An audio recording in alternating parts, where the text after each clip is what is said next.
আসসালামু আলাইকুম। আজকে আমরা আসছি হিমেলের খেলা পড়ছে আজকে রুমের বাইরের সিটিতে, বাইরের জায়গায়। এখানে যে মানে অনেক বড় খেলার ক্লাব। তার মধ্যে শুধু খালি টেনিস খেলার জন্য এতখানি বড় জায়গা, অনেক বিশাল বড় জায়গা। এটু খালি টেনিস গ্রাউন্ড, আর ফুটবল গ্রাউন্ডের জায়গাটু অলরেডি সামনে ভিতরে আছে। এরকম 10টার সমান, এতটুকু দেখাইলাম, এর 10টার সমান। তার মানে এখানে বড় রেস্টুরেন্ট আছে। এই যে এটা রেস্টুরেন্ট, আমি দেখাই। এখানে আমরা খাইলাম, এই যে রেস্টুরেন্ট।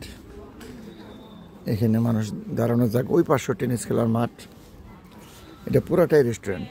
ওইটা ভিতরে, ওই যেখানে আমরা বসাছিলাম, এই যে জায়গাটার মধ্যে সুন্দর পরিবেশ। ওকে, আল্লাহ হাফেজ।